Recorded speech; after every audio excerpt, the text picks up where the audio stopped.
விஜய் 2 நாட்கள காவல் நிலையத்தில் விசாரணை பண்ணி வாக்குமூலமாக பெற்றிருக்காங்க. திரு விஜயன் அவர்கள் ஒரு நாடறிந்த ஊடகவியலாளர். அவர் மீது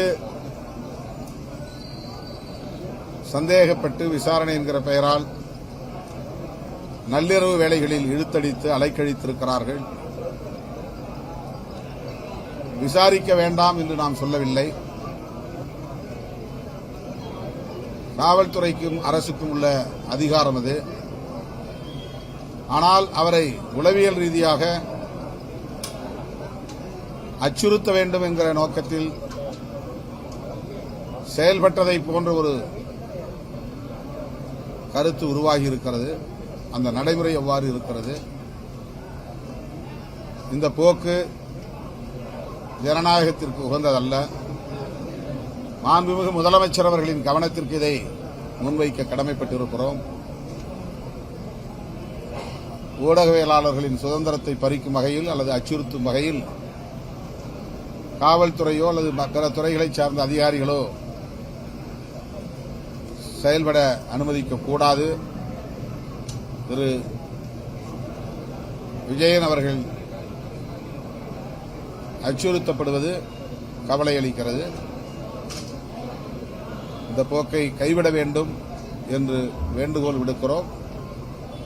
இந்த போக்கையும் கண்டிக்கிறோம்.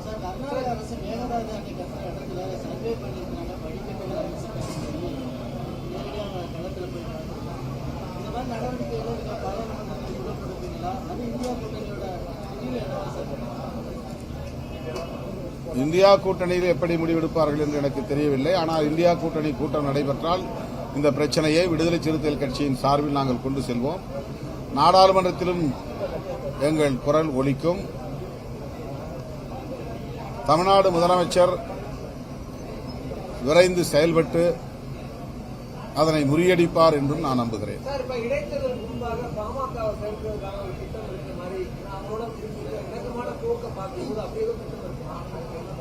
திட்டம் இருக்குமா இல்லையான்னு அவங்க தான் சொல்லணும். என்கிட்ட கேட்டாங்க.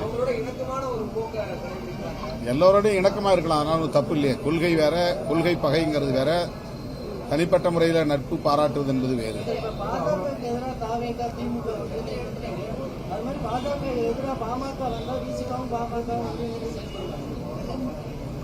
பாமகவின் கடந்த கால நடவடிக்கைகள் பாஜகவை ஒட்டியே இருந்ததனால்தான் நாங்கள் அப்படி ஒரு நிலைப்பாட்டை எடுக்க நேர்ந்தது. நீங்கள் யூகமான ஒரு கேள்வியை எழுப்புகிறீர்கள். அந்த யூகமான கேள்விக்கு நானும் யூகமாக ஒரு பதிலை சொல்ல முடியாது. எங்கள் நிலைப்பாட்டில் நாங்கள் உறுதியாக இருக்கிறோம். சாதிய மதவாத அரசியலை உயர்த்தி பிடிக்கிற கட்சிகளோடு தேர்தலுக்காகவும் கூட நாங்கள் கூட்டணி உறவை வைத்துக் கொள்ள மாட்டோம் என்பதில் இன்றைக்கும் உறுதியாக இருக்கிறோம்.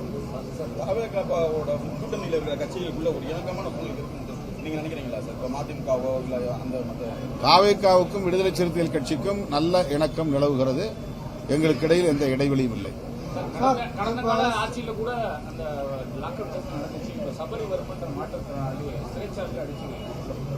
அது ரொம்ப கொடிய ஒரு நிகழ்வு, துயரம் நிறைந்த ஒரு நிகழ்வு. அதனை எண்ணி உள்ளபடியே வேதனைப்படுகிறோம். அந்த வழக்கை சிபிஐ விசாரிக்க வேண்டும் என்று அந்த குடும்பத்தை, சபரியுடைய குடும்பத்தை சார்ந்தவர்கள் கோரிக்கை எழுப்புகிறார்கள். அதனை முதலமைச்சர் பரிசீலித்து அந்த குடும்பத்தை சார்ந்தவர்களின் உணர்வுகளை மதித்து சிபிஐ விசாரணைக்கே ஒப்படைக்க வேண்டும் என்பது என்னுடைய வேண்டுகோள்.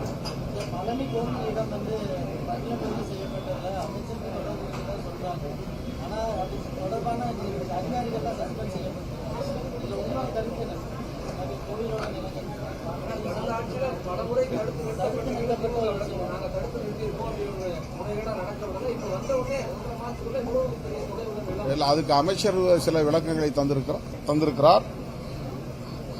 அதில் சம்பந்தப்பட்டவர்கள் மீது நாங்கள் கடுமையாக நடவடிக்கை எடுப்போம் என்று சொல்லியிருக்கிறார்.